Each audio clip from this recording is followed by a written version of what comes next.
Have you ever heard of an empire that rose from nothing, conquered nearly an entire subcontinent, and then, at its peak, chose peace over war? This isn't a fantasy novel. It's the incredible true story of the Maurya Empire, one of ancient India's most powerful and fascinating dynasties. Today, we're going to journey back over 2,000 years to witness its meteoric rise and mysterious decline. Get ready, because this story has everything: political intrigue, epic battles, a ruthless conquerors, dramatic change of heart, and a legacy that still shapes the world today.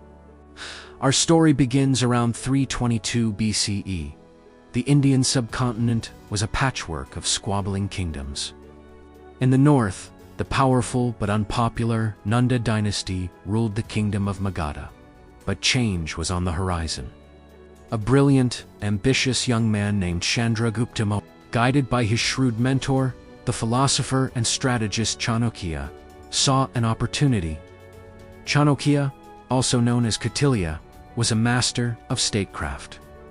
His treatise, the Arthashastra, is basically a manual on how to build and run an empire, covering everything from economics to espionage. Together, Chandragupta and Chanakya were an unstoppable force. They raised a massive army and systematically dismantled the Nanda regime. By 321 BCE, Chandragupta had captured the capital, Pataliputra, and declared himself the first emperor of the Maurya dynasty. But his ambition didn't stop there. He turned his attention westward. Towards the territories left behind by Alexander the Great, he clashed with Seleucus I Nicator, one of Alexander's generals, and not only defeated him but also secured a peace treaty that gave him control over vast lands, including parts of modern-day Afghanistan. Through a combination of brilliant military campaigns and sharp political maneuvering, Chandragupta forged a unified empire, the first of its kind in India, stretching from the Bay of Bengal to the Hindu Kush Mountains. He established a centralized administration, a common currency, and a network of spies that would make any modern intelligence agency jealous. It was a well-oiled machine of a state, all built from the ground up. After a successful reign, Chandragupta did something extraordinary. He renounced his throne, became a Jain monk, and reportedly fasted to death. His son Binjusara took over. History doesn't tell us as much about Binjusara, but we know he maintained the vast empire his father had built, and even expanded it further south. He kept the administrative machinery running smoothly and maintained friendly relations with Hellenistic kingdoms. He was the sturdy bridge between the empire's founder and its most legendary ruler. And that brings us to the third Mauryan emperor, the man whose name echoes through history, Ashoka, often called Ashoka the Great. Initially, Ashoka was known as Chandragupta, or Ashoka the Fierce. He was a ruthless and ambitious ruler, determined to expand the empire to its absolute limits. His sights were set on Kalinga, a prosperous kingdom on the east coast that had resisted Mauryan rule. In 261 BCE, Ashoka launched a brutal invasion of Kalinga. The war was horrific. Ancient texts describe a battlefield drenched in blood, with over 100,000 soldiers killed and even more civilians perishing or being deported. The Mauryan army was victorious, and Kalinga was conquered. But when Ashoka walked through the devastated capital, the sheer scale of the death and destruction he had caused profoundly changed him. This was the turning point. Overwhelmed with remorse, Ashoka underwent a dramatic spiritual transformation. He converted to Buddhism and renounced violent conquest forever. He replaced his policy of military expansion, or Baragosha, with a policy of Domagosha, the call to righteousness and non-violence. He wasn't just paying lip service to these ideals. Ashoka dedicated the rest of his reign to spreading the principles of Dhamma, moral code emphasizing compassion, tolerance, and respect for all life. He had his edicts, his moral and religious proclamations, carved onto massive stone pillars and rock faces throughout his empire. These weren't just laws. They were personal messages from the emperor to his people. They talked about caring for the sick, planting trees for shade, respecting elders, and showing tolerance for all religions. Imagine a world leader today communicating so directly and personally with millions of citizens about morality.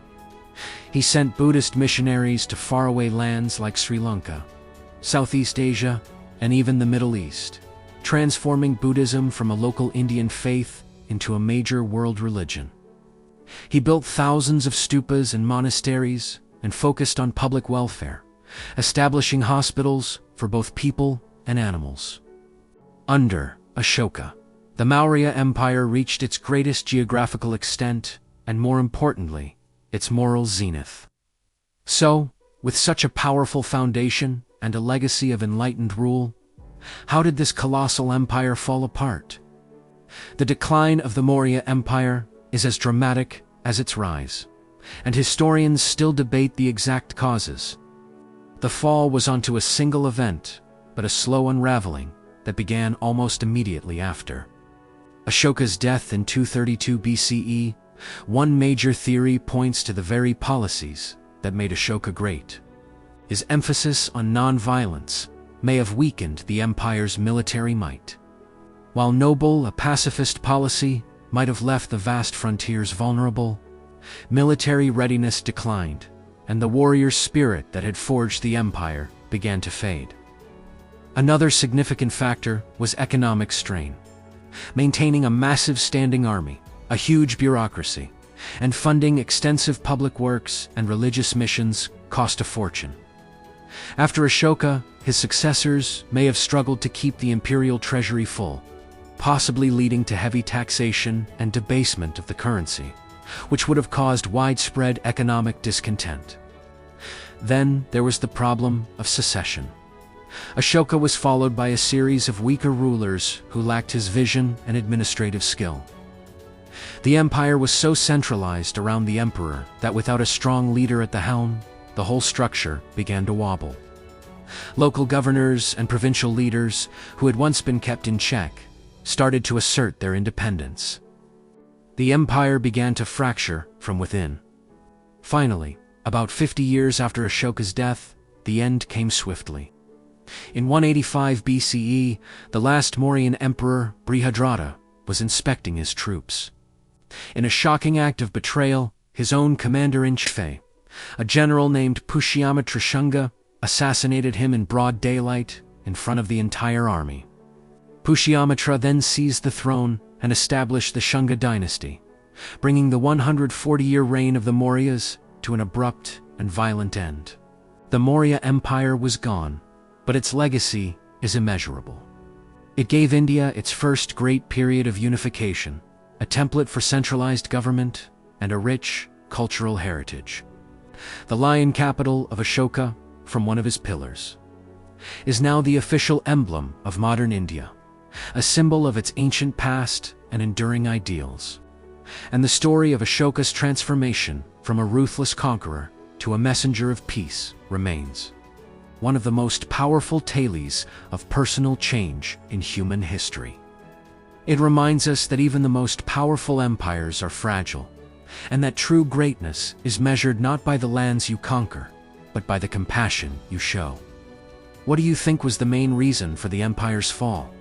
Was it Ashoka's peaceful policies, economic problems, or weak leadership? Let me know your thoughts in the comments below. Thanks for watching, and if you enjoyed this journey into the past, don't forget to like, subscribe, then hit that bell icon for more stories from history. See you next time. Only on HistoroMystic.